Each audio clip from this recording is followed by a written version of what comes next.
हिंदी साहित्य की।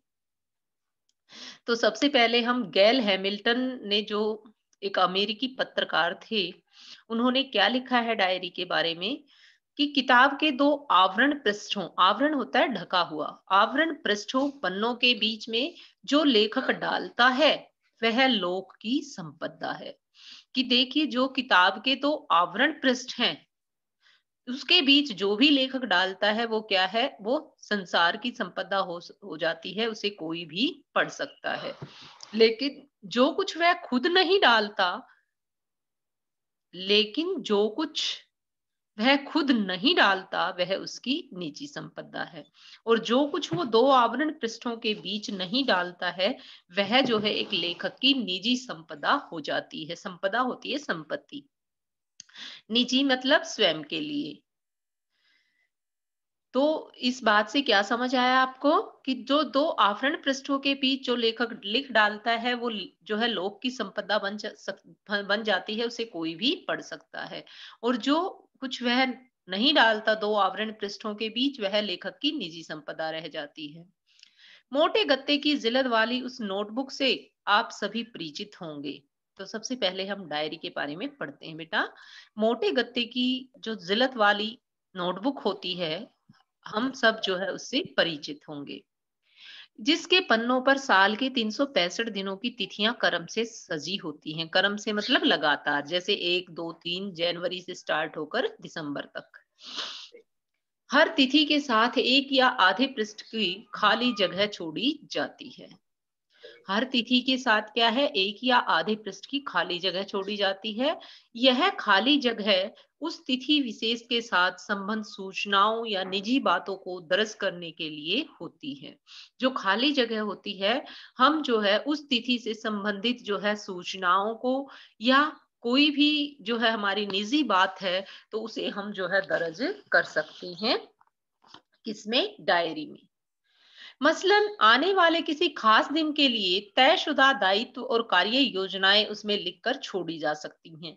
कई बार ये होता है कि डायरी का क्या और हमारे लिए जो है बेनिफिट है, वो ये है बेटा कि जैसे कई बार हमें ये ध्यान नहीं रहता कि उस डेट को जो है उस तारीख को हमने ये काम करना है, तो हम अपनी भविष्य की योजनाएं बनाकर जो है डायरी में लिख सकते हैं कि उस जो है तारीख को मुझे ये काम करना है। इसके बाद डायरी उस तिथि के आने पर हमारे जो संकल्प हैं वो हमें याद दिलाती है कि हमें इस तारीख को क्या करना था। इसी तरह हमने कभी कोई ऐसा काम किया या किसी ऐसे अनुभव से गुजरे जिसे हम याद रखना चाहते हैं, तो उसे डायरी में उस तिथि विशेष के पन्ने पर दर्ज किया जा सकता है।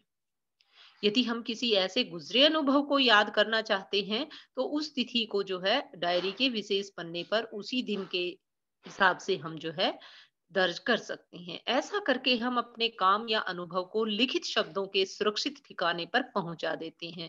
यदि हम कोई अपना अनुभव लिख लिख लेते हैं डायरी में, तो वो अनुभव जो है हमारा सुरक्षित रहता है, उसको एक सुरक्षित ठिकाना मिल जाता है और जब चाहे हम उसे देख सकते हैं। और सुनिश्चित करते हैं कि वह विस्मृति का शिकार न हो जाए। और जो है ये डायरी लिखने से, अपने अनुभव को लिखने से क्या सुनिश्चित हो जाता है बेटा कि हम कोई भी चीज जो है भूल भूल नहीं पाते।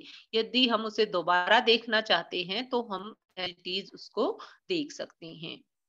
इसके बाद हमारा जो सेकंड है पेज, वो है सामान्यतः डायरी लेखन की जब चर्चा होती है तो उसका आशय डायरी के इसी दूसरे उपयोग से होता है। अब दूसरा उपयोग क्या है? जैसे हमने पहला उपयोग डायरी का पढ़ा कि हम अपने अनुभव लिख सकते हैं और हम अपनी भविष्य की योजनाएं के बारे में भी लिख सकते हैं ताकि हम उनको समय आने पर याद रख सकें। तो सामान्यतः जो डायरी की जब चर्चा होती है तो उसका आशय डायरी के इसी दूसरे उपयोग से होता है। अब दूसरा उपयोग क्या है डायरी का? दिन भर आप जिन घटनाओं, गतिविधियों और विचारों से गुजरते रहे, उन्हें डायरी के पृष्ठों पर शब्दबद्ध करना ही डायरी लेखन है। तो डायरी लेखन क्या कहलाता है बच्चों? कि पूरा दिन आप जिन घटनाओं, जो गतिविधियां आपके साथ घटित हुई हैं, जो विचार आपके मन में आए हैं, उन्हें डायरी की पृष्ठों पर शब्दबद्ध कर लेते हैं, तो वही कहलाता है आपका डायरी लेखन। यह लेखन मूलतः आपके अपने उपयोग एवं उपभोग के लिए होता है, कि आप जो है इसका उपयोग और उपभोग कर सकते हैं। हालांकि यह भी सच है कि पिछले कुछ दशकों में ऐसा लेखन एक विधा के रूप में पाठक समाज के बीच खासा लोकप्रिय हो रहा है। जैसा कि मैंने आपको बताया था कि जो डायरी है, डायरी लेखन है, वो एक विधा के रूप में, जैसे हमारी हिंदी साहित्य की बहुत सारी विधाएं हैं, कविता लेखन, कहानी लेखन, उपन्यास, जो भी हैं, तो ये सारी अलग-अलग विधाएं हैं हिंदी साहित्य की। इसी प्रकार जो डायरी लेखन है वो भी एक विधा बन चुका है।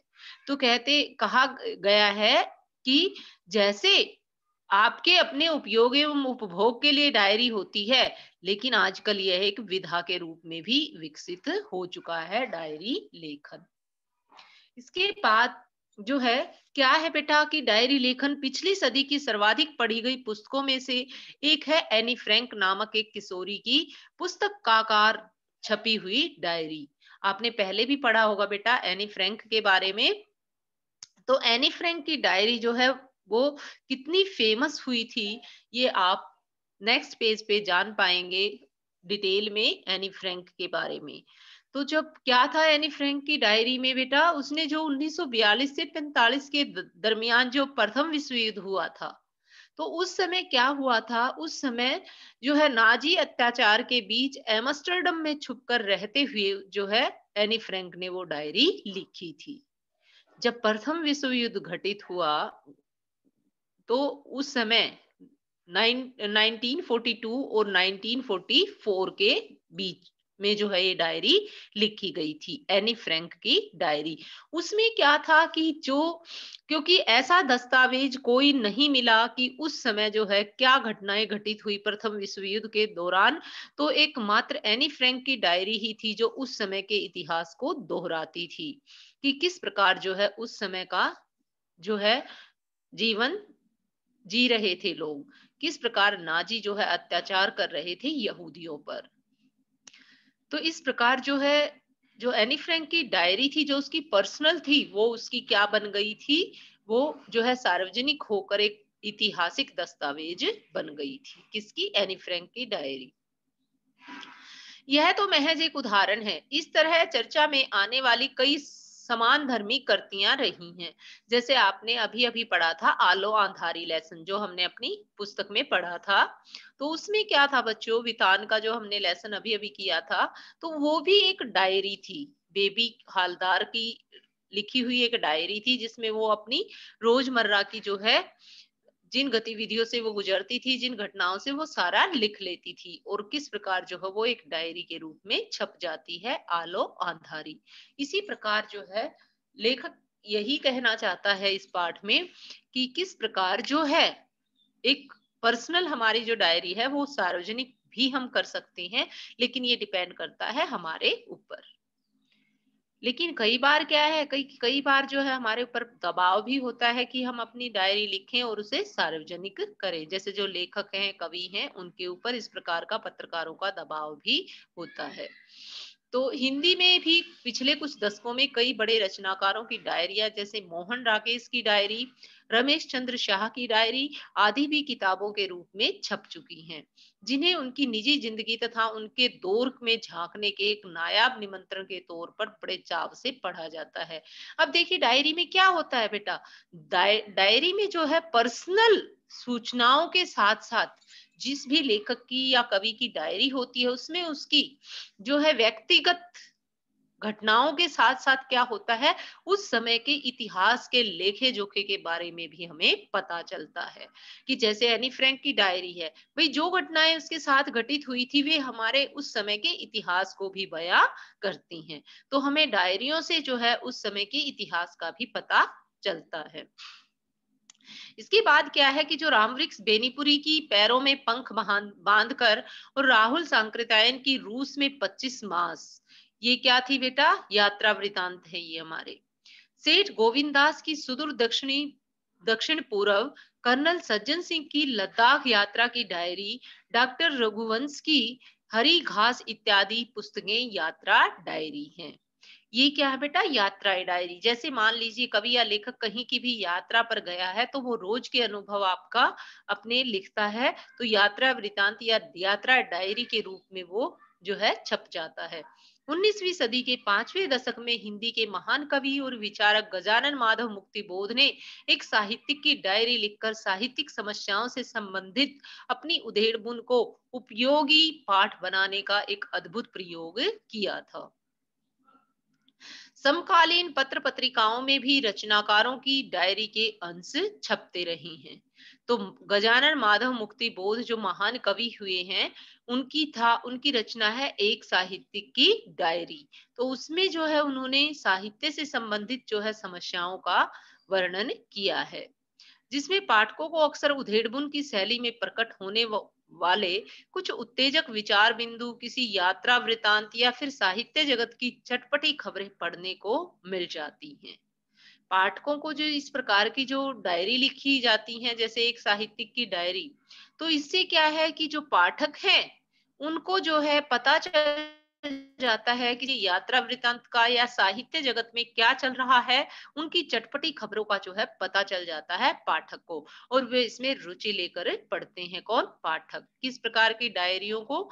जिसमें जो है साहित्यकारों की चर्चा की गई हो, पत्र पत्रिकाओं की चर्चा की गई हो, और साहित्य से संबंधित जो समस्याएं हैं उनका जो है वर्णन किया गया हो, और कैसे इनसे निपटा जा सकता है इस प्रकार का वर्णन किया गया हो।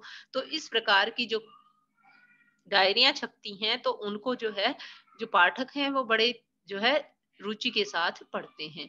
लेकिन इन सब बातों का मतलब यह नहीं कि डायरी सचमुच कहानी, उपन्यास, कविता या नाटक की तरह पाठकों के लिए लिखी जाने वाली कुछ खास तरह की रचनाओं का विधागत नाम है। डायरी उस अर्थ में साहित्यिक विधा नहीं है, भले ही वह किसी और साहित्यिक विधा की कृति को अपना रूप उधार दे दे। मसलन निबंध, कहानी या उपन्यास डायरी की शक्ल में लिखे जा सकते हैं, लेकिन वहां डायरी का सिर्फ रूप होगा, अंतर वस्तु के लिहाज से उसे डायरी नहीं कहा जा सकता। तो देखिए यहाँ पर क्या कहा गया है बेटा, कि जो निबंध है, कहानी है या उपन्यास है, वो डायरी की शक्ल में लिखे जा सकते हैं, लेकिन डायरी का जो है अपना ही रूप होता है। जो है डायरी जो है नाटक कहानी के हिसाब से नहीं लिखी जा सकती, क्योंकि ज्यादातर जो डायरी है वो हमारी जो हमारे रोजमर्रा की गतिविधियां हैं, घटनाएं हैं, और जिन विचारों से हम गुजरते हैं उसमें उनसे जो है संबंधित होती है। यानी कि हम कह अगर देखें तो क्या है कि कहानी, उपन्यास, नाटक में क्या होती है, हमारी कल्पना होती है, इमेजिनेशन होती है। लेकिन जो डायरी में है, वो डायरी जो है वो जो संबंधित है बेटा वो रियल की घटनाओं से है। ज्यादातर मैं कह रही हूँ कि वो रियलिटी पर आधारित है। तो इसलिए कहानी, नाटक या उपन्यास जो विधाएं हैं, हमारी निबंध है, तो वे एक जो है डायरी की शक्ल में लिखे जा सकते हैं, लेकिन डायरी को उनकी शक्ल में नहीं लिखा जा सकता, डायरी को उनके रूप में नहीं लिखा जा सकता। तो फिर डायरी सचमुच में क्या है? तो हम क्या कह सकते हैं कि डायरी क्या है? हम कह सकते हैं कि वह नितांत निजी स्तर पर घटित घटनाओं और तत्संबंधी बौद्धिक भावनात्मक प्रतिक्रियाओं का लेखा जोखा है। देखिए मैंने अभी आपको यही बताया था कि जो डायरी है वो निजी स्तर पर, हम अपने पर्सनल स्तर पर जो हमारे साथ घटित घटनाएं हैं और तत्संबंधी बौद्धिक, भावनात्मक, और बौद्धिक रूप से हम किस प्रकार की भावनाओं से जुड़े हुए हैं, हमारी भावनाओं का भी जो है, हमारी इमोशंस का भी लेखा जोखा है डायरी। लेकिन जो है जो हमारी कहानी, उपन्यास, निबंध, ये विधाएं हैं बेटा, ये जो है ज्यादातर हमारी कल्पना पर आधारित होती हैं, इमेजिनेशन पर आधारित होती हैं। इन्हें हम किसी और के लिए नहीं, स्वयं अपने लिए शब्दबद्ध करते हैं। किसको? डायरी को। कि किसी और के लिए नहीं लिखते, डायरी को हम अपने लिए शब्दबद्ध करते हैं। ऐसा अवश्य हो सकता है कि किसी समय उनकी सामाजिक सांस्कृतिक उपयोगिता का कोई पहलू हमारे ऊपर हो। कई बार ऐसा होता है कि किसी समय जो है सामाजिक और सांस्कृतिक उपयोगिता का पहलू जो है हमारे ऊपर उन्हें थोप देता है। कि कई बार क्या है कि हमें जो है अपनी निजी डायरी को सार्वजनिक करना पड़ता है, क्योंकि हमारे ऊपर उस प्रकार का दबाव हो जाता है। तो एनी फ्रैंक के बारे में पढ़ेंगे बेटा, जैसा कि आप सामने देख रहे हैं। एनी फ्रैंक जो है जर्मनी में पैदा हुई एक यहूदी लड़की थी। तो जर्मनी में पैदा हुई 1929 टू 1945।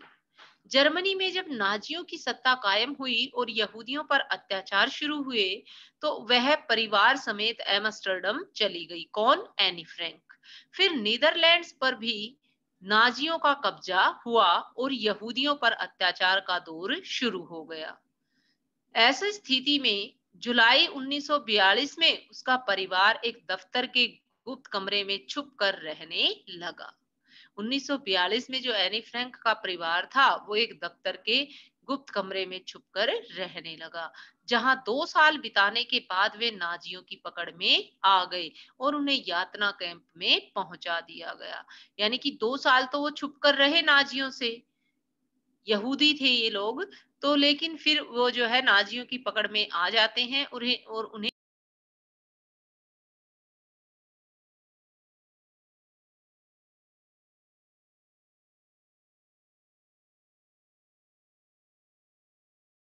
क्या होता है कि तरह तरह की यातनाएं जो है उनको दी जाती थी। किनको? जो शिविर में लाए जाते थे, तरह तरह के दर्द उन्हें दिए जाते थे, तरह तरह के जुल्म उन पर किए जाते थे। तो यहाँ फरवरी या मार्च 1945 में जो है एनी फ्रैंक की मृत्यु हो जाती है यातना शिविर में लाने आने के बाद। यही नहीं, उसके पिता को छोड़कर परिवार का कोई भी प्राणी जीवित नहीं बचता। द्वितीय विश्व युद्ध समाप्त होने के बाद उसके पिता वापस एम्स्टर्डम पहुंचे। वहां उन्होंने एनी की डायरी की तलाश की। फिर क्या हुआ, जब द्वितीय विश्व युद्ध समाप्त हो गया जो तो एनी फ्रैंक के जो पिता थे वो वापस एम्स्टर्डम पहुंचे, क्योंकि वे स्टार्टिंग में एम्स्टर्डम रह रहे थे। फिर वे नीदरलैंड्स आ जाते हैं और वहीं पर जो है वे एक कमरे में रहते हैं। इसके पश्चात क्या होता है कि जैसे ही एनी फ्रैंक की डायरी की तलाश में वो जाते हैं, तो क्या होता है कि उनको वो डायरी मिल जाती है एनी फ्रैंक के पिता को। डायरी एनी को उसके 13वें जन्मदिन पर मिली थी। जब वो 13 साल की थी तो उसके 13वें जन्मदिन पर वो डायरी जो है उसको गिफ्ट में मिली थी। और जून 1942 से अगस्त 1944 तक वह उसमें अपनी खास खास बातें और निजी आतंक के अनुभवों को लिखती थी, कि किस प्रकार जो है हम आतंकित रहते हैं, डरे हुए रहते हैं।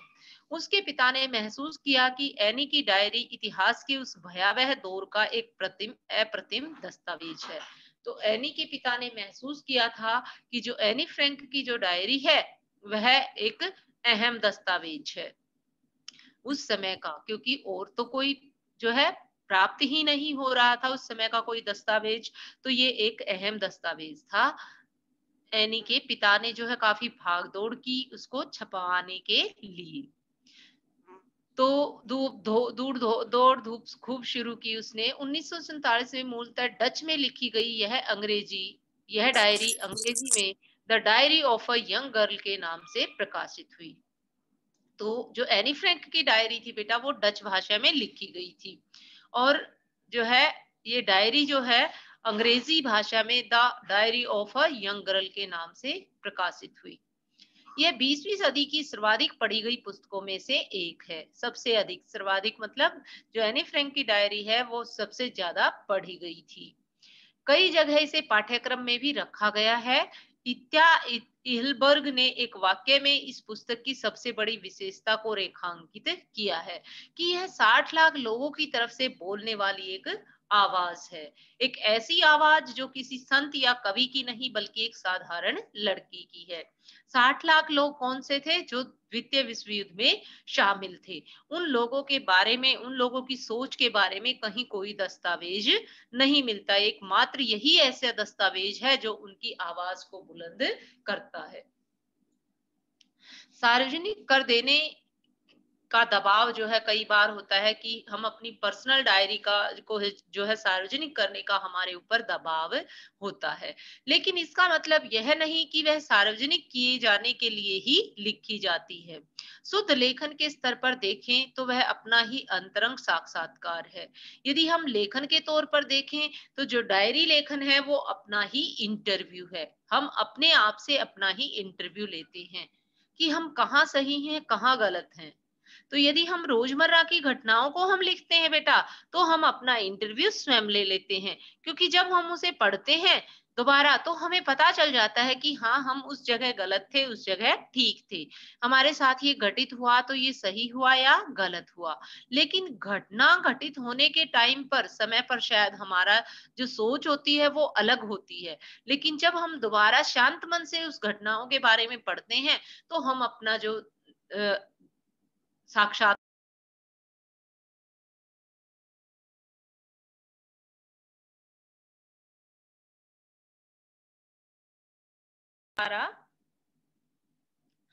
कि जो हम दुनिया में किसी और व्यक्ति के सामने नहीं कह सकते, वो हम अपनी डायरी के जरिए जो है अभिव्यक्त कर सकते हैं, अपनी डायरी से बातें कर सकते हैं।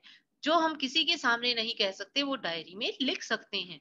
उन्हें भी डायरी के पन्नों पर जो है हम कर सकते हैं। ऐसा करके हम पहले खुद को बेहतर तरीके से समझ पाते हैं। तो यदि जिस बात को हम किसी के सामने नहीं कह पाते, उस बात को डायरी में लिख लेते हैं। तो क्या होता है बच्चों, डायरी में लिखने से वो बात क्या है हमें भी अच्छी तरह से समझ आ जाती है और हम खुद को बेहतर तरीके से समझ पाते हैं। दूसरे, अपने अंदर अनजाने इकट्ठा होते भार से भी हम मुक्त हो जाते हैं, क्योंकि उस चीज के बारे में हमें सोचने की जरूरत नहीं पड़ती। क्यों? क्योंकि हम उसे लिख चुके हैं। जब हमें जरूरत होगी तो हम उसको वहीं से पढ़ लेंगे। इसलिए सारा जो मटेरियल है वो हमें अपने दिमाग के अंदर जो है एकत्रित करने की जरूरत नहीं होती। विस्मृति का जो अंधेरा है, भूल जाने का, वो भी जो है नहीं होता। किसके कारण? डायरी लेखन के कारण, क्योंकि हम चीजों को भूलेंगे ही नहीं। और अंधेरे में खोते अपने व्यक्तित्व के पहलुओं को इस तरह रिकॉर्ड कर लेते हैं कि उन्हें पलटकर कभी भी छुआ जा सकता है। लेकिन ऐसा नहीं है कि डायरी सिर्फ ऐसे ही निजी सत्यों को शब्द देने का जरिया है, उन जिसकी किसी और रूप में अभिव्यक्ति वर्जित है। अब हम ये भी नहीं कह सकते कि डायरी में हम केवल अपने निजी विचारों को ही लिख सकते हैं। वह एक तरह का व्यक्तिगत दस्तावेज भी है। कैसे? जिसमें अपने जीवन के खास क्षणों, किसी समय विशेष में मन के अंदर कौंध जाने वाले विचारों, यादगारों, मुलाकातों, बहस और मुबाहिसों को हम दर्ज कर लेते हैं। अपनी कई जगह की स्मृतियों को हम कैमरे की कैद से भी रिकॉर्ड करते हैं।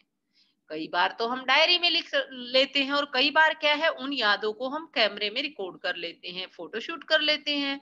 आने वाले दिनों में जो है हम उनको दोबारा देख सकते हैं। आज की जो तेज रफ्तार भरी जिंदगी है, उसमें यह तरीका सचमुच नायाब है। यानी कि डायरी लेखन का तरीका बहुत ही अच्छा है अपने मन को शांत रखने के लिए, अपने मन में आने वाले सभी विचारों से मुक्ति पाने के लिए। जो है डायरी लेखन का तरीका जो है, आज की जो व्यस्त जिंदगी है, तेज रफ्तार भरी जिंदगी है, वो सबसे बेस्ट तरीका है। तो कहता है यहाँ पर, जिंदगी की जो तेज रफ्तार में इस बात की आशंका हमेशा बनी रहती है कि सतही और फौरी किस्म की चिंताओं के अनवर्त हमलों के बीच गहरे आशय वाली घटनाएं और वैचारिक उत्तेजनाओं को हम भूल जाएं। तो इस दौर में जब जिंदगी की तेज रफ्तार चल रही है, तो हम सोच रहे हैं कि जो व्यर्थ की चिंताएं हैं, टेंशन्स हैं, उनको हम भूल जाएं। और ये कैसे पॉसिबल होगा? ये तब पॉसिबल होगा जब हम डायरी लेखन करेंगे। यात्राओं के दौरान डायरी लिखना तो बहुत ही उपयोगी साबित होता है। एक लंबे सफर का वृतांत अगर आप सफर से लौटकर लिखना चाहें, तो शायद पूरे अनुभव का 2/3 हिस्सा ही बच बचा कर शब्दों में उतर पाएगा। लेकिन अगर आपने सफर के दरमियान प्रतिदिन अपनी डायरी लिखी है, तो अपने तजुर्बे को लगभग मुकम्मल तौर पर दोहरा पाना आपके लिए संभव होगा। डायरी लिखना अपने साथ एक अच्छी दोस्ती कायम करने का बेहतर जरिया है। अगर आप भी खुद अपने साथ अच्छी दोस्ती गांठना चाहते हैं तो इन बातों का ध्यान रखें। तो डायरी लेखन के लिए हमें किन किन बातों का ध्यान रखना चाहिए बच्चों? डायरी या तो किसी नोटबुक में या पुराने साल की डायरी में लिखी जानी चाहिए। सबसे पहले जो सजेशन दिया है डायरी लेखन के लिए वो या तो नोटबुक में लिखी जानी चाहिए या पुरानी साल की डायरी में। पुराने साल की डायरी में पहले की पड़ी हुई तिथियों की जगह आप अपने हाथ से तिथि डाल सकते हैं। यह सुझाव जो है इसलिए दिया जा रहा है कि आप कहीं मौजूदा साल की डायरी में तिथियों के अनुसार बने हुए सीमित स्थान से अपने को बंधा हुआ महसूस न करें। ऐसा भी हो सकता है कि हम किसी दिन 2-3 पंक्तियां ही लिखना चाहें और किसी दिन हमारी बात 5 पन्नों में पूरी हो। कहा भी गया है सभी दिन एक समान नहीं होते। ऐसे में डायरी का किसी निश्चित तिथि के साथ दिया गया सीमित स्थान हमारे लिए बंधन बन जाएगा। इसलिए नोटबुक या पुराने साल की डायरी अधिक उपयोगी साबित होती है। इसमें हम अपनी सुविधा के अनुसार जो है तिथियां डालकर और स्थान का जो है उपयोग कर सकते हैं। तो पहली जो डायरी लेखन के लिए पहली जो खास बात है बेटा वो क्या है कि डायरी लेखन हमें पुराने साल की डायरी या नोटबुक में करना चाहिए। क्यों? क्योंकि इसके अनुसार जो है हम अपनी तिथि स्वयं लिख सकते हैं और जो है उसमें स्वयं तिथि लिखने के बाद जो है उसमें जो है हम अपने जितना हमें जरूरत है उतना स्पेस हम ले सकते हैं, क्योंकि हमें नेक्स्ट जो तिथि है वो अपने हाथ से ही तो डालनी है। और यदि हम इस साल की डायरी लेंगे तो उसमें जो है उसी साल के सारी जो तिथियां मेंशन होंगी, तो हम अपनी जरूरत के अनुसार जो है उसमें स्पेस नहीं ले पाएंगे। यदि यही जो है बताया है कि यदि हमें किसी दिन 2 ही 4 लाइनें लिखनी है और स्पेस 2 पेज का है हमारे पास तो वो वेस्ट जाएगा। और कई बार क्या हो जाता है कि हमें 4-5 पेज लिखने हैं अगले दिन की डायरी में, लेकिन पेज तो हमारे पास 2 हैं। तो इसलिए जो है हमारे पास ये हमें जो है नोटबुक में ही डायरी लिखनी चाहिए या फिर लास्ट ईयर की डायरी हमें प्रयोग करनी चाहिए और अपने हाथ से जो है तिथियां लिखनी चाहिए। सेकंड जो पॉइंट है डायरी लेखन करते हुए आप स्वयं तय करें कि आप क्या सोचते हैं और खुद को क्या कहना चाहते हैं। यह तय करते हुए आपको यथासंभव सभी तरीके के बाहरी दबाव से मुक्त होना चाहिए। अपनी दिन भर की घटनाएं, मुलाकातें, ख्याल इत्यादि में से कौन-कौन सी आपको दर्ज करने लायक लगती हैं, उन्हें आप किन-किन वजह से भविष्य में याद करना चाहते हैं, विचार कर लेने के बाद ही उन्हें शब्दबद्ध करना चाहिए कि आपको कौन-सी जो मुख्य बिंदु हैं या आपको कौन-सी घटनाएँ डायरी में लिखनी है। पहले उनको सोच समझना चाहिए और उसके बाद ही विचार कर लेने के बाद ही हमें डायरी में लेखन करना चाहिए। डायरी बिल्कुल निजी वस्तु है और यह मानकर ही उसे लिखा जाना चाहिए कि वह किसी और के द्वारा पढ़ी नहीं जाएगी। अगर आप किसी और को पढ़वाने की बात सोच रहे हैं डायरी में लिखने के लिए, तो आपको जो है आपका आपकी लेखन शैली, विषय वस्तु के चयन और बातों के बेबाकपन पर भी पूरा असर पड़ेगा। इसलिए यह मानते हुए डायरी लिखें कि उसका पाठक आपके अलावा कोई और नहीं है। तो डायरी यह सोच समझ कर लिखें कि जो है डायरी जो है पाठक आपके अलावा कोई नहीं होगा। यह कतई जरूरी नहीं कि डायरी परिष्कृत और मानक शैली में लिखी जाए। थर्ड जो पॉइंट है बेटा वो ये है कि जो डायरी है वो परिष्कृत शैली में, यानी कि जो हमारी स्टैंडर्डलाइज्ड लैंग्वेज होती है, स्टैंडर्डलाइज्ड भाषा होती है, उसमें लिखी जाए ये जरूरी नहीं है। परिष्कार और मानकता का दबाव जो है कथ्य के स्तर पर कई तरह के समझौते के लिए आपको बाध्य कर सकता है। डायरी लेखन में इस समझौता प्रस्ती के लिए कोई जगह नहीं है। यानी कि हमें भाषा शैली की तरफ या लैंग्वेज की तरफ कोई ध्यान नहीं देना है। या डायरी की जो डायरीपन इसी में है कि आप जो कुछ चाहे उसमें दर्ज कर सकते हैं और जिस तरीके से चाहें दर्ज करें। इस सिलसिले में भाषाई शुद्धता कितनी बरकरार रहती है और शैली सौंदर्य कितना सद पाता है, इसकी चिंता न करें। यानी कि शैली की सौंदर्य के तरफ आपने ध्यान नहीं देना है, क्योंकि जो डायरी है वो आपकी निजी है। इसके बाद जो नेक्स्ट पॉइंट है बेटा आखिरी में बहुत अहम बात ये है कि डायरी जो है नितांत निजी स्तर की घटनाओं और भावनाओं का लेखा जोखा होने के साथ साथ आपके मन के आईने में आपके दौर का अक्स भी है। आप अपने निजी अनुभवों को दर्ज करते हैं डायरी में, और उनमें आपकी नजर से देखा परखा गया समकालीन इतिहास किसी न किसी मात्रा में मौजूद रहता है। तो डायरी लिखते हुए अगर यह बात हमारे ज़हन में रहे, तो अपने काम के महत्व को लेकर हम अधिक आश्वस्त हो जाते हैं। तो आइए इन बातों को मद्देनज़र रखते हुए हम अपने रोज़ के कामों के बीच थोड़ा-सा समय डायरी लेखन के लिए, यानी खुद का हाल-चाल पूछने के लिए निकालें। खुद का हाल-चाल बताने के लिए थोड़ा-सा जो समय है वो सुरक्षित रखें। तो बच्चों, ये 5 बातें जो है डायरी लेखन के लिए ज़रूरी हैं। सबसे पहला जो पॉइंट था वो ये था कि डायरी लेखन के लिए हमें कोई नोटबुक या पुरानी डायरी का प्रयोग करना चाहिए, ताकि हम अपनी जो है ज़रूरत के अनुसार जो है उसमें स्पेस ले सकें। दूसरा जो पॉइंट है वो ये है कि जो डायरी लेखन है वो हमारी दिन भर की घटनाओं, मुलाकातों, ख़यालों, इनको दर्ज करता है। तो इसलिए भविष्य में जो आपको किन-किन वजह से आप भविष्य में उन घटनाओं को याद करना चाहते हैं,